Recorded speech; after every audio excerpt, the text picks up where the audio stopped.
দেখুন এই যে প্রশ্নটা রয়েছে না এটা বারবার আসে। আর এটার আসার সময় হচ্ছে যেকোনো একটা বিভিন্ন বা বিশিষ্ট দিনে। যেরকম ১৯শে জ্যৈষ্ঠ হয়ে গেল বাবার তিরোধান দিবস, জন্মাষ্টমী। এইসব দিনে এই প্রশ্নটা আসেই আসে। ভক্তের মনে আসবেই যে আচ্ছা যদি আমি মন্দির থেকে অনেক দূরে রয়েছি। যদি আমার সময়ই এরকম চলছে যে আমি মন্দিরে যেতে পারবো না বা বিভিন্ন কাজে আমি লিপ্ত রয়েছি। তো আমাকে কি সেই নির্দিষ্ট দিনে মন্দিরে উপস্থিত থাকতেই হবে? আমাকে কি সেই দিনে বাবার দর্শন করতেই হবে? আসলে সেই দিনে দর্শন করতে গেলে কি আমি কোনো বিশেষ কৃপা পাই? বিভিন্ন জায়গাতে।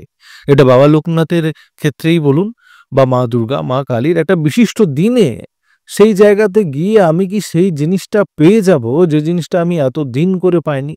এটার উত্তর কি হতে পারে? আজকে আমি এই ভিডিওর মাধ্যমে আপনাদের মনের এই প্রশ্নটাকে সারা জীবনের জন্য দূর করে দেব। দেখুন, আমরা যখন কোনো বিশিষ্ট দিনে বা কোনো এরকম স্থানে যাই যেখানে সেই দিনে একটা বিশেষ মানুষের সমাগম হবে। সেই ভিড়ের মধ্যে যখন যাই, সেই জায়গাতে দর্শন করি, তখন আমাদের যে গ্রুপ রয়েছে বা আমাদের যা ধর্ম রয়েছে বা আমাদের যে মানুষগুলো রয়েছে যারা এই জিনিসের উপরে বিশ্বাস করে, তাদের একটা দলবল তৈরি হয়। ভালো করে জিনিসটাকে বুঝবেন। এবং সেই ভিড়ে যখন আমিও যাই আমাকেও একটু সময় লাগে এবং আমি নিজের চারি আশেপাশে এরকম মানুষকে দেখি তারাও হাত জোড় করে মাকে চাইছে, বাবাকে চাইছে, জয় মা লোকনাথ বলছে, জয় বাবা লোকনাথ বলছে এবং চাইছে যে আমাকে এই জিনিসটা দাও।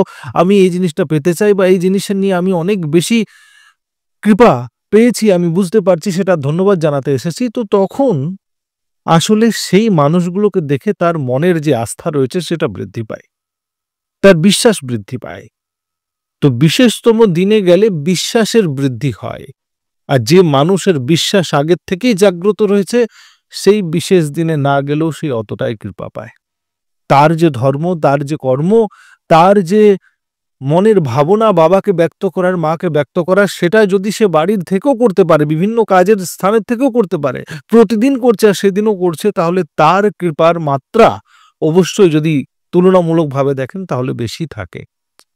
ভিড়ের মধ্যে দর্শন করা, অনেক লাইনে কিউতে লেগে দর্শন করা, এটাতে আপনার আস্থারই বৃদ্ধি হয়, আপনার কৃপার বৃদ্ধি হয় না। আপনি যেতে পারেন সেই বিশেষ দিনে, আপনার কাছে যদি সময় রয়েছে, তো সেই দর্শন আপনি করতে পারেন। তার মানে এটা নয় যে না মন্দিরে আসবেন না, মন্দিরে আসতে পারেন।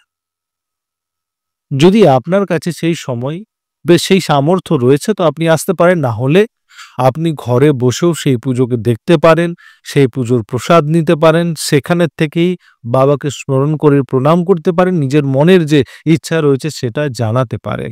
আর যদি এটা করতে আপনি অসমর্থ বোধ করছেন যে না আমি মনে তো সেই শ্রদ্ধা সেই ভক্তি আসছে না, তাহলে একটা জিনিস মনে রাখবেন যে যখনই আপনি অনেক ভিড়ের মধ্যে প্রভুকে দেখেন, তখন সেই দর্শনে আর একান্ত রূপে যে দর্শন করে সেটার মধ্যে অনেক বেশি পার্থক্য থাকে।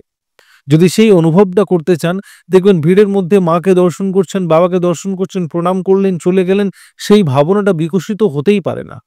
সেই ভাবনাটা বিকশিত তবেই হবে যবে আপনি দর্শন করছেন আর আশেপাশের যত সঙ্গী সাথী আপনার এসেছে, যত দেশ দূরান্ত থেকে যত মানুষ প্রভুকে দর্শন করতে এসেছে, সবাইকে ভুলে যাবেন যে আমি রয়েছি আর প্রভু রয়েছে, আমি রয়েছি আর মা রয়েছেন।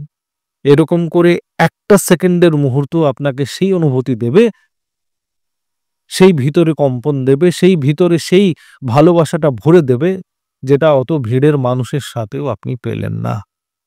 তো কি বুঝলেন?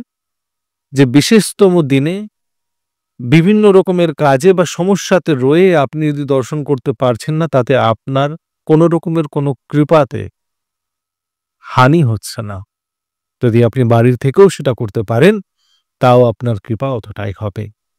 ভিডিওটি আশা করছি বোঝাতে পারলাম। যদি বোঝাতে পারলাম তো অবশ্যই একটা লাইক আর শেয়ার করে দেবেন। আবার দেখা হচ্ছে একটা অন্য ভিডিওতে। জয় বাবা মঙ্গলকারী লোকনাথ ব্রহ্মচারী।